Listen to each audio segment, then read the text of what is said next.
तो hey guys, कैसे हो आप सब। मैं ज़्यादा टाइम नहीं लूंगा, बस इतना बोलूंगा कि इससे पहले वाले एपिसोड्स का लिंक डिस्क्रिप्शन में दिया है, तो एपिसोड वहीं से कंटिन्यू होगा जहां लास्ट एपिसोड खत्म हुआ था। हम देखते हैं कि चार्ली एक नई शैडो क्लॉ एबिलिटी एक्टिवेट करता है जो उसके वारों की लेथैलिटी को बढ़ा देती है। वो बैटलफील्ड में दौड़ता है, टेलीपोर्ट करके दूसरे के ऊपर आता है और अपने पंजों से उस पर वार करने के लिए तैयार होता है। लेकिन शैडो स्पिरिट जल्दी से चार्ली के वारों से बचने के लिए जंप करता है। एक लड़की एक्साइटेड स्क्रीम करती है, विश्वास नहीं होता कि उसने अपने फेवरेट ब्लॉगर को मिल लिया है, जो चार्ली को सरप्राइज करता है। वो चार्ली के आसपास दौड़ती हुई बोलती है कि वो उसकी फ़ैन है और हर वीडियो देखती है, ये मानते हुए कि उसे चार्ली बहुत पसंद है। चार्ली पोलाइटली लड़की को याद दिलाता है कि उसका ड्रेस और टाइट्स फटे हुए हैं, जिसमें वो मजाक में पूछती है कि चार्ली कहाँ देख रहा है। लड़की आगे कहती है अगर चार्ली को ये पसंद नहीं तो वो घर जाके नए कपड़े पहन के आ सकती है। चार्ली उससे पूछता है कि क्या वो टाइट्स भी बदलेगी, जिस पर लड़की कहती है कि वो चार्ली के लिए कुछ भी करेगी। मॉन्स्टर फिर से अटैक करने का फैसला करता है और चार्ली कहता है कि अभी इसके लिए वक्त नहीं है। लड़ाई के लिए तैयार होते हुए चार्ली एक नई शिकार शुरू करता है और शैडोज में छुप जाता है ताकि पीछे से छुपकर वार कर सके। वो सबटल तरीके से एक शैडो नेट का इस्तेमाल करता है दूसरे के सिर को पकड़ने के लिए और उसे जमीन पर गिरा देता है। चार्ली अपने पंजों से मॉन्स्टर को खत्म करने की कोशिश करता है, लेकिन मॉन्स्टर हवा में घूमकर वार को डॉज करता है। चार्ली मानता है कि यह आदमी बहुत ताकत और एबिलिटी रखता है, वरना वो मर चुका होता। चार्ली एक और बार अटैक करने की कोशिश करता है, लेकिन मॉन्स्टर एक डबल ब्लेड अटैक के साथ उसे पीछे गिरा देता है। चार्ली फिर से उठता है जब मॉन्स्टर अपने कई आइडेंटिकल कॉपीज बना लेता है। लड़की चार्ली का वीडियो बनाती है और उसे गुड लक कहती है, वादा करती है कि अगर चार्ली जीत गया तो वो उसके लिए स्टॉकिंग्स पहनेगी। इस प्रस्ताव से प्रेरित होकर चार्ली दुश्मन से लड़ने के लिए दौड़ता है, जो अब उससे ज़्यादा हैं। चार्ली आसानी से दूसरे के भारी वारों को डॉज करता है जो जमीन पर धमाका कर देते हैं। अपने दुश्मन को अटैक करने से रोकने के लिए चार्ली एक शैडो नेट का इस्तेमाल करता है दुश्मन के ब्लेड्स को जलाने के लिए। मौका का फायदा उठाते हुए चार्ली 2 जानलेवा वार करता है, शैडो क्रीचर्स को एक ही वार में मार डालता है। अपनी सफलता पर चार्ली खुश होता है, लेकिन तभी एक वार पीछे से आता है और एक और उसके कंधे को छेद देता है। चार्ली उसके किल जोन से निकलने में सफल होता है और भागता है, नई टैक्टिक के बारे में सोचने लगता है। वो देखता है कि दूसरे अब साथ मिलकर काम कर रहे हैं, कहता है कि पहले ऐसा नहीं था। चार्ली फैसला करता है कि अगर वो वही टैक्टिक्स अपनाता रहा तो उसके पास जीतने का कोई मौका नहीं होगा और दूसरे को दूर से मारने का फैसला करता है। लेकिन मॉन्स्टर, जैसे इस फैसले का इंतजार कर रहा हो, आराम से शैडो मैटर शॉट को डॉज कर लेता है। चार्ली हैरान होता है कि मॉन्स्टर इस बार रिएक्ट कर गया, जबकि पहले वो हमेशा इस टेक्निक में सफल होता था। मॉन्स्टर फिर से अपनी कॉपीज बनाता है और चार्ली पर एक साथ वार करता है ताकि उसे डॉज करने का मौका न मिले। चार्ली समझता है कि उसे शैडोज में जाने नहीं दिया जा रहा है और वो दूसरों के वारों को ब्लॉक करने की कोशिश करता है। चार्ली जल्दी से अपनी हेल्थ को 45% तक खो देता है और ये समझता है कि इसी तरीके से आगे नहीं बढ़ सकता। चार्ली दूसरों को एक कन्वीनियंट जगह पर लाता है और अपनी माकन स्किल का इस्तेमाल करता है, जिससे वो डर के कारण सोचने की एबिलिटी खो देते हैं। दुश्मन के डिले का फायदा उठाते हुए चार्ली एक के बाद एक उन्हें खत्म करने लगता है। मार्क मॉन्स्टर को चार्ली डिकैपिटेशन से खत्म करता है और मॉन्स्टर मर जाता है। चार्ली एक ब्रेदर लेने का फैसला करता है जब उसे एक नया सिस्टम मैसेज मिलता है। सिस्टम रिपोर्ट करता है कि हंट सफलतापूर्वक कंप्लीट हो गई है और उसका शैडो फॉर्म अब और ज़्यादा पावरफुल हो गया है। ये भी बताता है कि अब उसकी एबिलिटीज़ कम शैडो पॉइंट्स कंज्यूम करती हैं। चार्ली अपने ब्लड पॉइंट्स वापस पाता है और बचे हुए दूसरे लोगों की तरफ देखता है, उनसे पूछता है कि क्यों रुक गए हैं। मेन कैरेक्टर फैसला करता है कि अगर वो लोग अटैक नहीं करेंगे तो वो पहला वार करेगा और फिर से लड़ाई में दौड़ जाता है। लेकिन जैसे ही चार्ली अपने अपोनेंट से दूर जाता है, उनके पास एक फ्लैश ऑफ लाइट एक्सप्लोड होती है। चार्ली को हैरानी होती है कि शैडो लेयर में एक फ्लैश ऑफ लाइट थी और वो अपनी आंखों से उसका सोर्स ढूंढने लगता है। चार्ली एक लाइट को नोटिस करता है जहां दूसरे लोग इकट्ठा हो रहे हैं और उसे भी एक अजीब इच्छा महसूस होती है वहां जाने की। फ्लेम का सोर्स एक नाइट वॉच कमांडर निकलता है जिसका नाम मफी है, जिसके पास एवर बर्निंग टॉर्च की स्किल है। अपनी ताकत का इस्तेमाल करके वो कुछ औरों से निपट लेता है और फिर अपनी नज़र चार्ली पर फोकस करता है, जब चार्ली कहता है कि वो सब कुछ खुद संभाल सकता है। एक और कमांडर मफी के पीछे आता है, लेकिन मफी अपनी ताकत से उसे भी बर्बाद कर देता है। चार्ली कमांडर की ताकत से प्रभावित होता है और मन ही मन सोचता है कि अगर उसने मफी को मारा होता तो वो तुरंत गायब हो जाता। चार्ली नाइट वॉच के पास जाता है और कहता है कि वो थोड़े से लेट आए हैं और उससे लगभग हरवा दिया होता। जब मफी उससे पूछता है कि क्या वो ठीक है, तो चार्ली कहता है कि वो ठीक हो जाएगा और मफी से कहता है कि उस लड़की का ध्यान रखे जो उसने ढूंढी थी। जाने से पहले चार्ली कहता है कि वो लड़की को उनके हवाले कर रहा है और शैडोज में गायब हो जाता है अपने दोस्तों की तरफ। मफी अपने साथी से पूछता है कि क्या उनके पास कोई ऐसा इंसान है, जिसके जवाब में वो कहता है कि चार्ली एक फेमस स्ट्रीमर है लेकिन ज़्यादा ताकतवर नहीं है।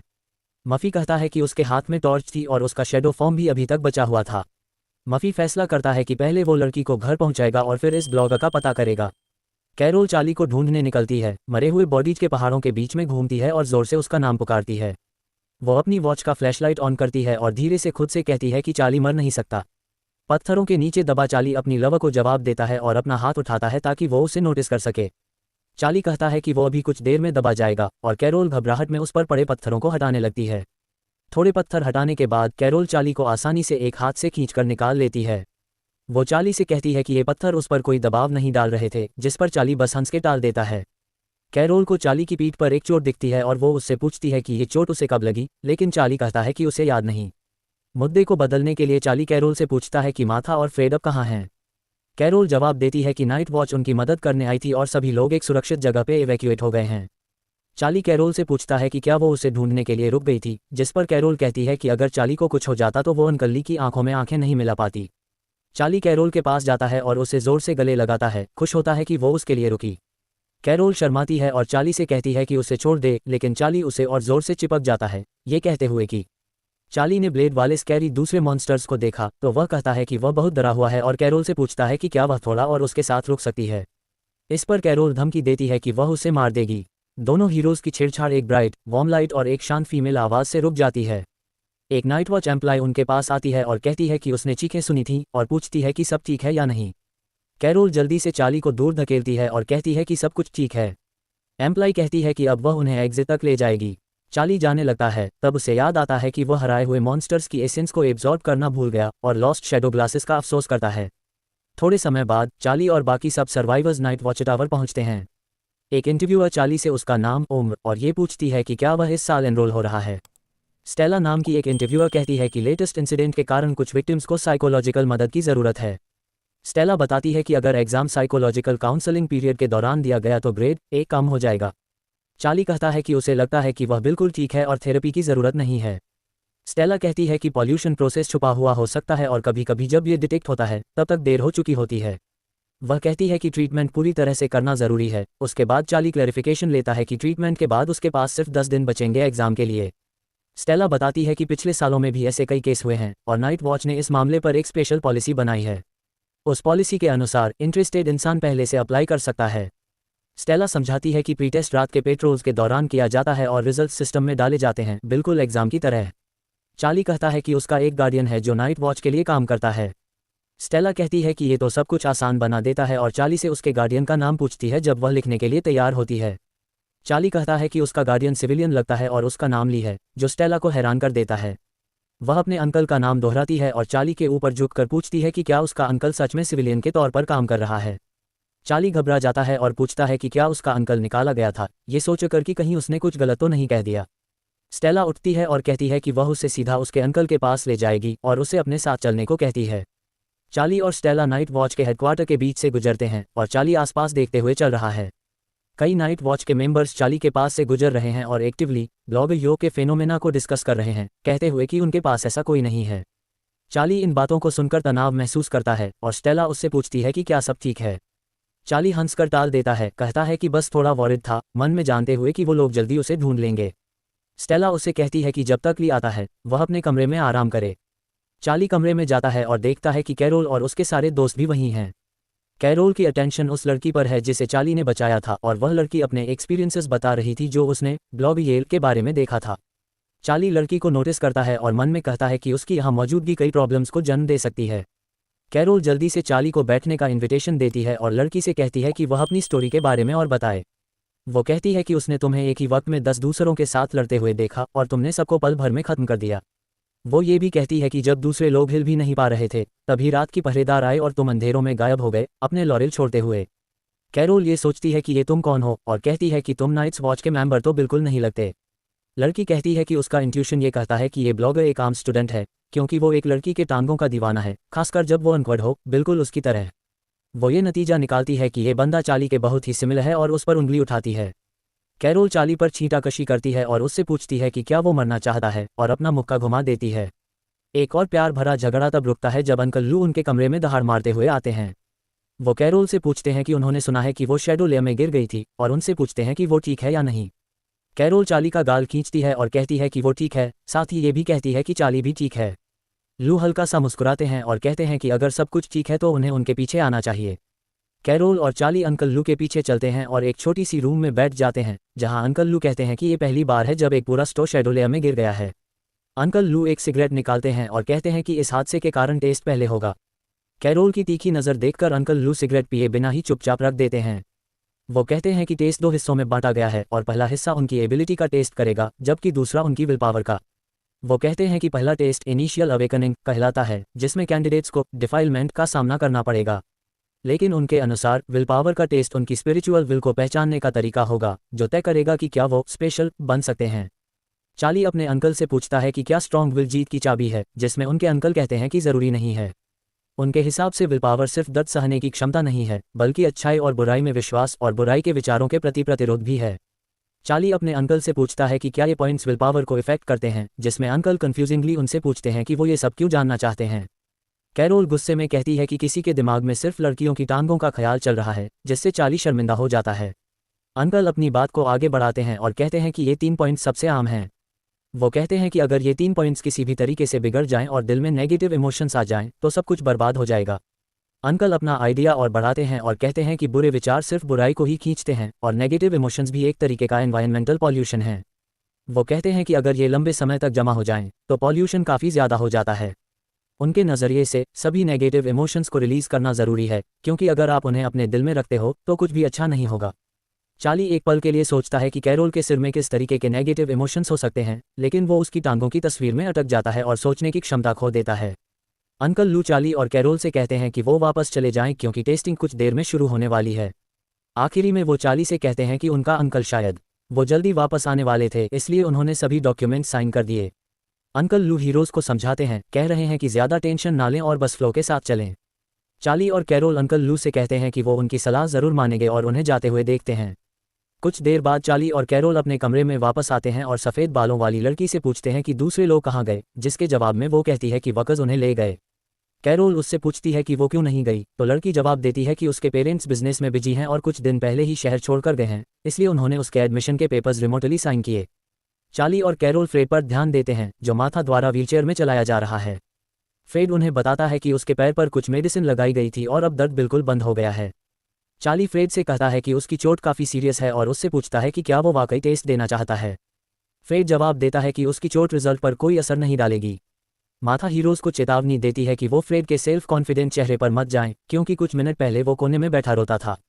चार्ली ऊपर देखकर देखता है कि मुख्य दरवाजे खुल गए हैं और एक बड़े झुंड में लोग अंदर आ रहे हैं।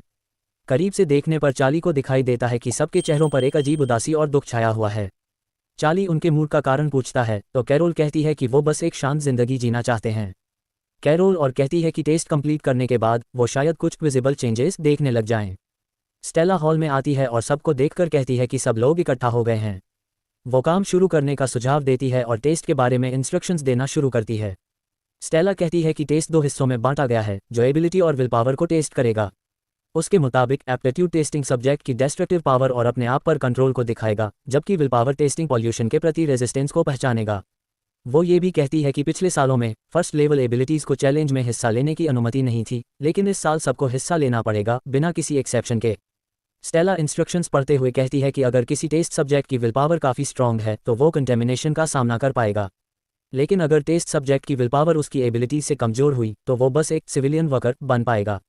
इंस्ट्रक्शंस खत्म करने के बाद स्टेला जोर से किताब बंद कर देती है और सबको अपने पीछे चलने को कहती है। टेस्ट टेकर्स वेटिंग रूम में जाते हैं और अपने आप को बिजी रखने की कोशिश करते हैं जब तक एग्ज़ाम शुरू नहीं होता।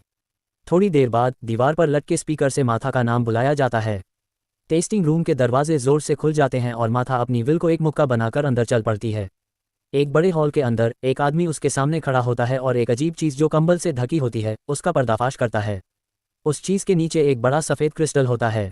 टेस्ट के दौरान वेटिंग रूम की रोशनी चली जाती है और सब्जेक्ट सिर्फ लाल रोशनी देखने की कोशिश करते हैं जो दरवाज़ों के ऊपर चमक रही होती है। कैरोल और फ्रेड शीशे के दरवाज़ों के पास चिपक कर खड़े होते हैं, नाराज़ इस बात पर कि वो अंदर कुछ देख नहीं पा रहे। चार्ली नोट करता है कि जितना वक्त उसने शैडो लेयर में बिताया है उससे अंधेरे में उतना ही कॉन्फिडेंट महसूस होता है जितना एक मछली पानी में होती है। ग्लास के पास आते हुए उसे अपने पैर पर एक पत्थर लगा दिखता है जो हल्का सा चमक रहा होता है।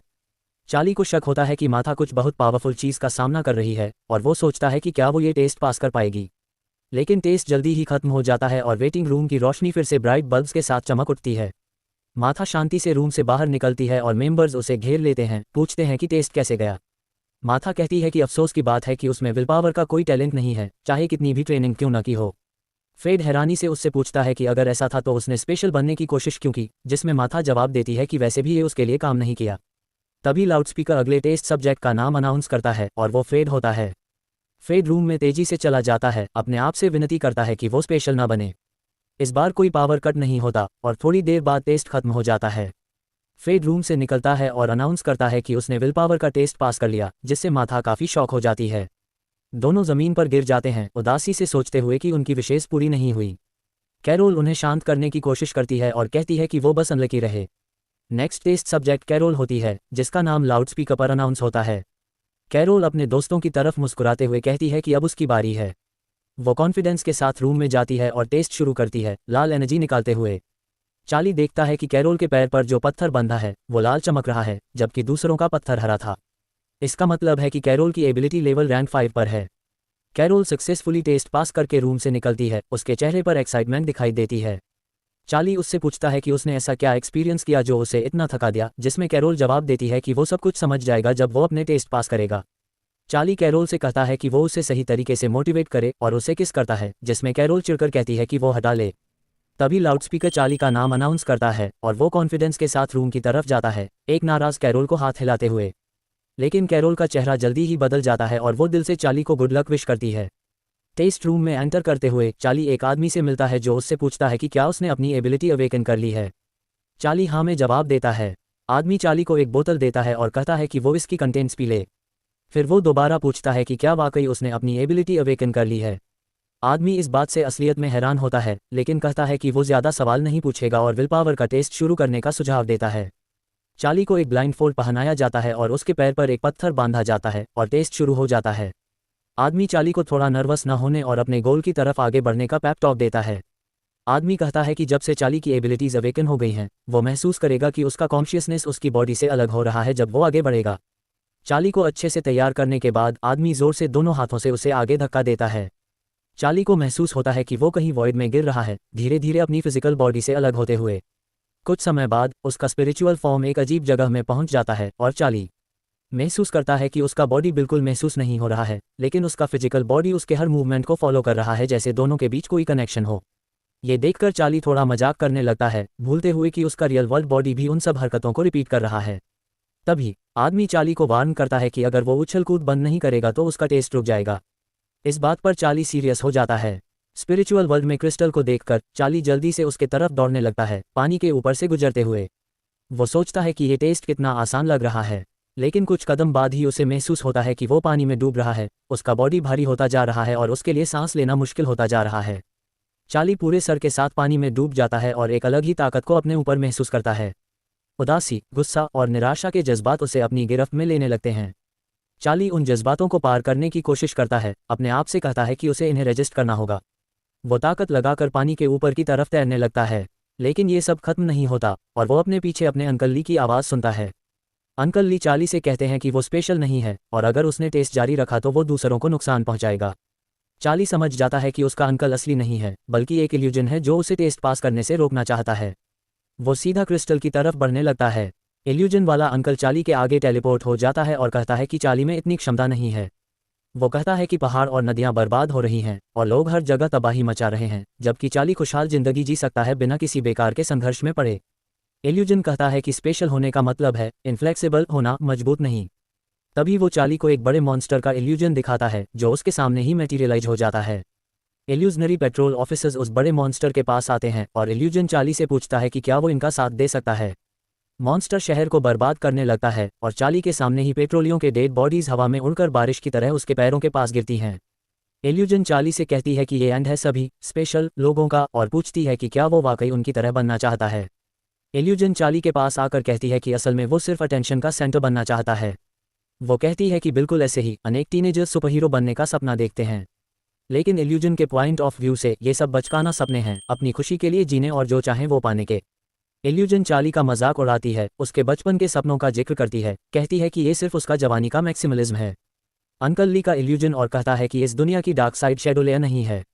तभी लिन मो चार्ली के सामने टॉर्च के साथ चलती हुई दिखाई देती है।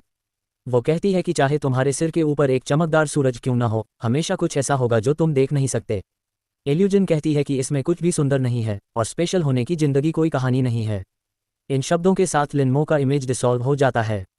अंकल ली कहते हैं कि अगर चार्ली स्पेशल बनने की कोशिश करेगा तो उसे अपने फैसलों के नतीजे भुगतने पड़ेंगे। शैडो फिर से ओरिजिनल सवाल पर आता है और पूछता है कि क्या वो फिजिकल वर्ल्ड में स्पेशल बन सकता है।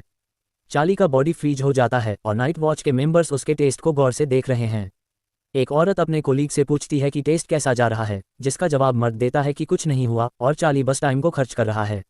औरत कहती है कि ये नॉर्मल है क्योंकि हर कोई उस पोल्यूशन को नहीं सहन कर सकता जो चार्ली ने इनहेरिट किया है। मर्द उससे एग्री करता है, पर वो कहता है कि सिर्फ उन लोगों में स्टेमिना होती है जो इस टेस्ट को आगे बढ़ा सकते हैं। वो चार्ली को देखते हुए कहता है कि उनके गोल्स अभी भी उनके लिए बिल्कुल अनजान हैं।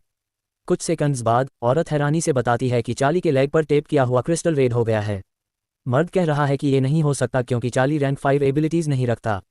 औरत पूछती है कि क्या चार्ली रैंक 6 एबिलिटी रखता है, जिसका जवाब मर्द देता है कि पिछले कुछ दशकों में सिर्फ कुछ ही लोग इस रैंक तक पहुंचे हैं। मर्द टेस्ट को देखते हुए नोट करता है कि क्रिस्टल की लाइट किसी वजह से कम हो रही है। वो औरत से कहता है कि वो जल्दी से उसका वॉच चेक करे, पर वो कहती है कि चार्ली के सारे इंडिकेटर्स नॉर्मल हैं। मर्द याद करता है कि जितना करीब सब्जेक्ट क्रिस्टल के, उसकी विल पावर उतनी ही स्ट्रांग होती है, पर वो हैरान होता है जब देखता है कि चार्ली की विल पावर कम होती जा रही है।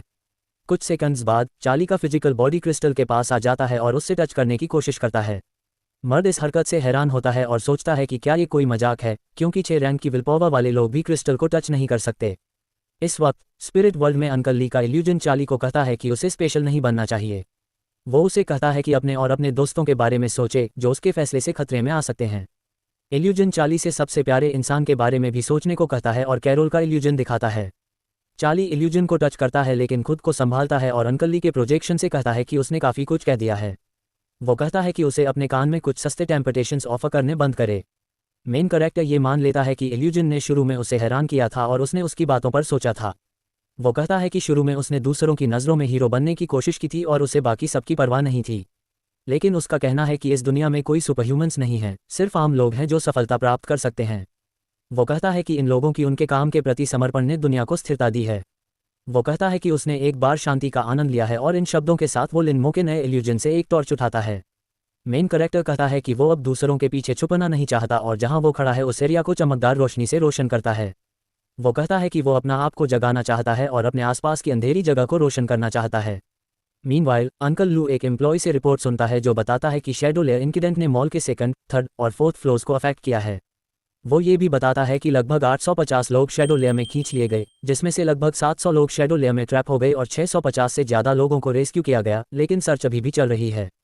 अंकल लू एक और कॉलिग से पूछता है कि पोल्यूशन डिपार्टमेंट इस बारे में क्या कह रहा है, जिसके लिए वो बताता है कि उसने एग्जामिनेशन के रिजल्ट्स भेजे हैं। ऑफिसर ये भी बताता है कि पोल्यूशन डिपार्टमेंट को कई वांडरिंग स्पिरिट्स मिले हैं जो बोन और टिश्यू मॉर्फोलॉजी के हिसाब से काफ़ी सिमिलर हैं। वो ये भी कहता है कि सीन पर ह्यूमन प्रोडक्ट्स के निशान मिले हैं। एक और एम्प्लॉय कहता है कि ये इम्पॉसिबल है क्योंकि सबके अपने इंडिविजुअल ट्रेट्स होते हैं और म्यूटेशन के दौरान वो काफ़ी बदल जाते हैं। अंकल लू एक सिगरेट जलाता है और खिड़की के पास जाता है, कहना है कि अपेरेंटली कुछ स्ट्रेंज सिटी में हो रहा है। वो कहता है कि कुछ क्रिएचर्स जो अंधेरे में छिप रहे हैं अब और शांत नहीं बैठ सकते। लेकिन अंकल लू का ध्यान एक ब्राइट फ्लैश ऑफ लाइट पर भटक जाता है जो टेस्ट केस से आ रहा है। थोड़ी देर बाद अंकल लू जल्दी से जाता है देखने के लिए क्या हुआ, लोगों की भीड़ को छोड़ते हुए। वो कहता है कि विलपावर का बेस्ट टेस्ट ऑरेंज कलर है, लेकिन गोल्ड कलर के बारे में कभी नहीं बात की गई। टेस्टिंग रूम में जाते ही वो 2 नाइट वॉच एम्प्लॉयज से मिलता है और उनसे पूछता है कि क्या हुआ।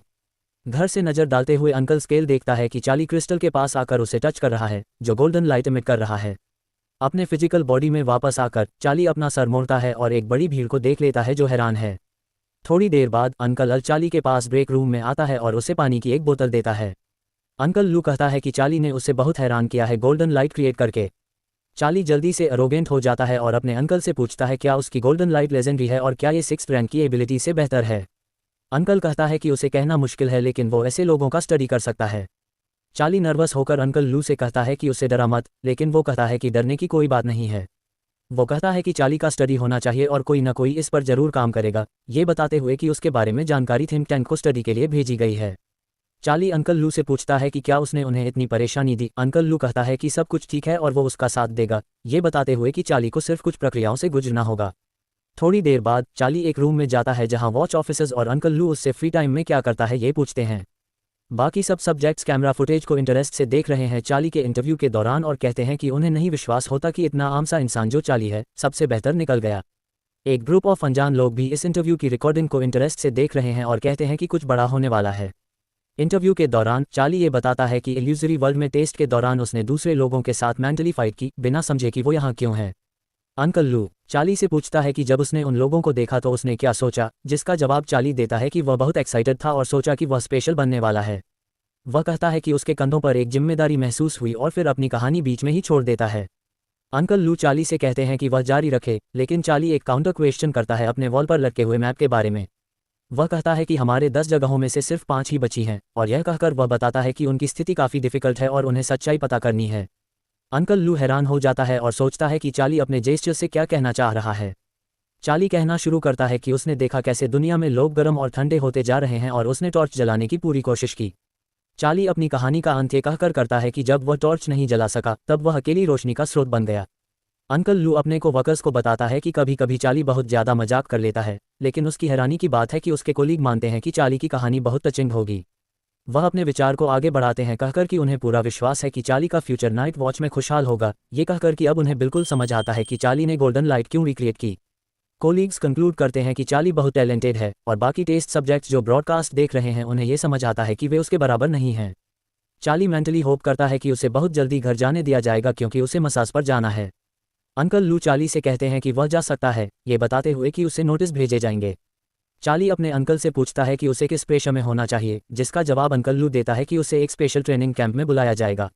अंकल लू चार्ली से ये भी कहता है कि वह अपने आप को संभाले, ये कहकर कि अब नाइट वॉच पर सब उसके बारे में जानते हैं। अंकल लू कहता है कि उसे अंकल ली से क्या कहना है यह नहीं पता, ये याद दिलाते हुए कि वह नहीं चाहता कि चार्ली स्पेशल बन जाए और कहता है कि शायद वह गुस्से में आ जाए। वह ये सब समराइज करते हुए कहता है कि चार्ली घर जा सकता है क्योंकि अब कुछ नहीं बदलने वाला, उसे याद दिलाते हुए कि 25 मार्च को ट्रेनिंग कैंप आना है। अंकल लू कहता है कि ऐसे लोगों को कुछ महीनों तक स्पेशल ट्रेनिंग दी जाएगी, उसके बाद फाइनल मार्शल आर्ट्स एग्जाम देना होगा। आखिर में वह चार्ली से कहता है कि वह कैरोल के सामने जो हुआ वह न बताएं और उसे अलविदा कह देता है। शैडो लेयर में कुछ समय बाद चार्ली उसके शब्दों को याद करता है और अपनी जिंदगी की बाकी बची समय चेक करता है, देखते हुए कि उसके पास जीने के लिए 20 दिन बचे हैं।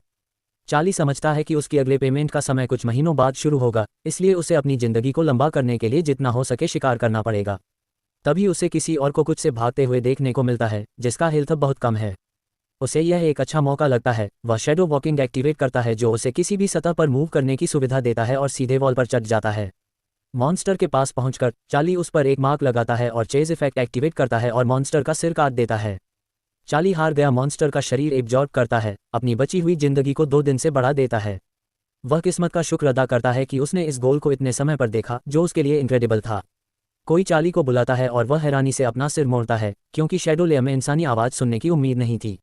जब वह पलट कर देखता है तो उसके सामने एक आदमी है जो मोटरसाइकिल प्रोटेक्टिव इक्विपमेंट पहना हुआ है, जो पूछता है कि उसका दोस्त कहाँ गया। चार्ली कुछ और पूछता है और समझता है कि वह प्रोसेस में बह गया, सिर्फ अपने शिकार का एक ढेर हड्डी छोड़ दिया। वह आदमी गुस्से से चार्ली को चोर कहता है और कहता है कि वह अपने क्राइम का भुगतान करेगा। गुस्से में आकर वह चार्ली की तरफ दौड़ता है, लेकिन अचानक रुक जाता है और अपने चेहरे के बिल्कुल सामने आ जाता है। वह अपना हेडबैंड और हेलमेट उतारता है और ध्यान से चार्ली का जायजा लेता है। कुछ सेकंड बाद वह आदमी चीखता है कि वह चार्ली को जानता है, उसे अपने निकनेम योप से बुलाता है और कहता है कि उसने उसके हर ब्रॉडकास्ट को देखा है और वह उसका बड़ा फैन है। वह चार्ली को गले लगाता है और अपने फ़ोन से सेल्फी लेने के लिए कहता है, चार्ली से मुस्कुराने को कहता है और कहता है कि उसे तो लूट को नियम के हिसाब से बांटना चाहिए था। चार्ली उससे पूछता है कि यह नियम क्या है और इन्हें किसने बनाया। इस पर आदमी वीडियो रिकॉर्ड करना शुरू करता है और चीखता है कि स्ट्रीमर, तुमने लूट चुरा ली एक होमलेस कलेक्टर से और न तो माफ़ी मांगी। चार्ली मिस इन्फॉर्मेशन को रोकने के लिए शैडो ग्रिड स्किल का उपयोग करता है और आदमी को अपनी तरफ खींच लेता है, उसे सिर से पकड़कर समझाता है कि वह नॉर्मल एक्सप्लेनेशंस दे और सकस्ट्रिग्स नहीं। जवान कहता है कि वह उसे सब कुछ बताएगा, अपने ब्रूइज्ड एरिया को हाथ से मसाज करते हुए कहता है कि वह नाइट वॉच के फ्रीलांस मेंबर्स हैं और कहता है कि जब वह मिड लेवल रैंक 1 तक पहुंच जाते हैं तब वह उन्हें ज्वाइन कर सकते हैं। चार्ली उनसे फ्रीलांस मेंबर्स का काम जानने में दिलचस्पी रखता है। आदमी मान लेता है कि उनकी अर्निंग इतनी ज़्यादा नहीं होती और वह 67,000 उनकी फिगर साइड करता है। चार्ली, जिसने कभी पैसे नहीं देखे हैं, निराशा से पूछता है कि वह इसे छोटी सैलरी क्यों समझता है। वह आदमी से कहता है कि थोड़ा रिस्पेक्ट दिखाए क्योंकि चार्ली खुद इस अमाउंट से भी कम कमा रहा है। आदमी कहता है कि वह चार्ली के गुस्से को समझता है, लेकिन उनकी सैलरी इस बात से जस्टिफाई होती है कि वह सिर्फ अपने पर रिलाय करते हैं और किसी भी समय मर सकते हैं। वह ये भी कहता है कि चार्ली द्वारा मारा गया मॉन्स्टर सिर्फ एक बैटेड क्रिएचर था जो पैक से भटक गया था। आदमी शिकार के बाकी हिस्सों को बैग में डालना शुरू करता है और चार्ली सोचता है कि वह इन्हें किसको बेच रहा है। आदमी कहता है कि वह इन्हें नाइट वॉच यूनिवर्सिटीज़ और कुछ कंपनियों को बेचता है जिन सूटेबल क्वालिफिकेशंस चाहिए। वह कहता है कि उन्हें किसी स्पेसिफिक स्पीशीज को पकड़ने का टास्क दिया जाता है और इसके अलावा उन्हें लोकेशन की जानकारी भी भेजी जाती है। चार्ली उनके आखिरी शब्दों से बहुत प्रभावित होता है और आदमी से क्यूआर कोड शेयर करने को कहता है। वह कहता है कि वह वापस आएगा और जोड़ देगा, ये कहकर कि वह दूसरे शिकार के लिए 7,000 भी देगा। आदमी कहता है कि उसके लिए 4,979 जानकारी के लिए काफ़ी हैं। चार्ली आदमी को गले लगाता है और कहता है कि वह अपने नए दोस्त के लिए इतना छोटा नहीं बन सकता। वह ये भी कहता है कि उसे उनकी आने वाली कोलैबोरेशन के बारे में बात करने की बहुत ख्वाहिश है। थोड़ी देर बाद चार्ली अपने अगले शिकार को पकड़ लेता है जो शैडो कैट कहलाता है। चार्ली उसे हैरान कर देता है और शरीर को उठाता है। चार्ली अपने क्लॉस से इम्पेल करके शैडो बाइट का इस्तेमाल करते हुए ये सोचता है कि उसे मॉन्स्टर को एब्जॉर्ब करने की कोशिश करनी चाहिए जब तक वह शरीर को इंटैक्ट रख सके ताकि उसे बेचा जा सके। ये काम सफलतापूर्वक पूरा करने के बाद वह अपने नए बिजनेस पार्टनर को सिग्नल देता है कि वह रिमेन ले सकता है। चार्ली का दोस्त कहता है कि वह बहुत काइंड है क्योंकि वह ऐसी लूट शेयर करने के लिए तैयार है और खुशी से उसे भाई बुलाता है। चार्ली उसे समझाता है कि उसका काम भी बहुत महत्वपूर्ण है क्योंकि उसे लोकेशन पता करनी है और बॉडी को नाइट वॉच तक ले जाना है। आदमी कहता है कि असल में ये काम अकेला भी किया जा सकता है अगर रजिस्टर किया जाए। चार्ली कहता है कि वह कॉन्फिडेंशियलिटी मेंटेन करना चाहता है, ये कहकर कि वह डर रहा है कि अगर नाइट वॉच को उसकी आइडेंटिटी के बारे में पता चले तो क्या होगा। आदमी कहता है कि चार्ली ने एक दिन में 4 दूसरे शिकार किए हैं, इसलिए वह रिकॉर्ड सेट कर रहा है, जिसका जवाब चार्ली देता है कि अगर उसे समय मिले तो वह 100 भी मार सकता है। लेकिन उसके दिमाग में यह बात चल रही होती है कि जिन दूसरों को उसने एब्जॉर्ब किया वे उसे स्ट्रॉन्गर नहीं बना पाए। वह सोचता है कि पहले रैंक के मॉन्स्टर उसके लिए शिकार के लिए ज़्यादा सूटेबल होंगे। वह अपने पार्टनर डैनियल से मदद मांगने का फैसला करता है ताकि वह पहले रैंक के दूसरों को ढूंढ सके। डैनियल कहता है कि यह टास्क ऑलमोस्ट इम्पॉसिबल है उसकी कॉम्प्लेक्सिटी की वजह से। वह समझाता है कि बाकी सब पहले रैंक के मॉन्स्टर बहुत ही डेंजरस हैं और रिस्क बहुत ज़्यादा है। चार्ली कहता है कि वह पहले रैंक के दूसरों से होने वाले खतरों को अच्छी तरह समझता है, लेकिन फिर भी वह उनसे निपटने का इरादा रखता है। थोड़ी देर बाद चार्ली खुश होकर अपने अपार्टमेंट वापस आता है क्योंकि वह सोचता है कि वह आखिरकार घर आ गया है। लेकिन अचानक उसे कैरोल की आवाज़ सुनाई देती है। वह पलटकर देखता है कि कैरोल सोफे पर लेटी हुई फ़ोन देख रही है और कह रही है कि उसने उसका इंतजार बहुत लंबा किया है। चार्ली फ्रिज से एक कुकी ले लेता है और सोफे पर बैठकर पूछता है कि अंकल लू कहाँ है। कैरोल बताती है कि वह एक मिशन पर है, जिसके बाद चार्ली उससे पूछता है कि क्या वह आज वापस आएगा, तो वह नहीं में जवाब देती है, उसकी क्यूरियोसिटी का वजह जानने पर। चार्ली खुश होते हुए कहता है कि वह चाहता है कि कैरोल आज उसके साथ रहे। कैरोल अपने यूजुअल अंदाज में चार्ली को हल्का सा चिढ़ाकर कहती है कि उसने टेस्ट कैसे दिया। चार्ली उदास होते हुए कहता है कि सब कुछ ठीक गया और पूछता है कि वह इसमें क्यों इंटरेस्टेड है। कैरोल पूछती है कि उसे कौन से लेवल की एबिलिटीज़ मिली हैं, जिसका चार्ली हिचकिचाते हुए जवाब देता है कि उसे 3rd लेवल मिली है। अपने दिमाग में सोचता है कि उसे सच नहीं बताना चाहिए। वह उसके पास आकर पूछती है कि उसकी एबिलिटीज़ क्या हैं। चार्ली कहता है कि उसकी क्लास का नाम शैडो है। कैरोल कहती है कि उसके पास बहुत पोटेंशियल है, लेकिन क्योंकि उसकी एबिलिटी ऑक्सिलरी है उसे परेशान नहीं होना चाहिए। चार्ली सोचता है कि क्यों कैरोल उसका इंतजार कर रही थी और उससे अपनी एबिलिटीज़ के बारे में पूछता है। कैरोल खुशी से जवाब देती है कि उसकी एबिलिटी क्लास का नाम स्पिरिट है, ये बताते हुए कि इस क्लास का पोटेंशियल सबसे ज़्यादा होता है। वह ये भी कहती है कि शुरुआती स्टेज पर इन एबिलिटीज़ की कॉम्बैट पावर ज़्यादा स्ट्रॉन्ग नहीं होती, लेकिन लेट स्टेज पर सब कुछ ड्रामेटिकली बदल जाता है। चार्ली समझ जाता है कि कैरोल उसे अपनी एबिलिटीज़ दिखाने आई है, तो वह सोचता है कि उसे कैरोल को थोड़ा सोबर करना चाहिए। धीरे से उसका नाक पर छोटी सी ठोकर लगाता है, उसे यह कहकर कि शब्दों का जाया नहीं करना चाहिए। कैरोल कभी भी उधर नहीं रहती और चार्ली के नाक पर भी छोटी सी ठोकर लगाती है। फिर से उसके करीब आकर अभी के परिस्थिति से शर्माते हुए वे हीरो एक दूसरे से दूर चले जाते हैं। चार्ली कैरोल से कहता है कि अब वे एक शैडोमैन और एक गार्जियन ऑफ सोल्स हैं। कैरोल कहती है कि उसे यह क्लासिफिकेशन समझ नहीं आता और सिर्फ ये जानती है कि दूसरों के भी वही नाम हैं। उसका कहना है कि चार्ली का शैडो दूसरे का शैडो से मिलता है और उसका गार्जियन ऑफ सोल्स दूसरे के स्पिरिट से मिलता है।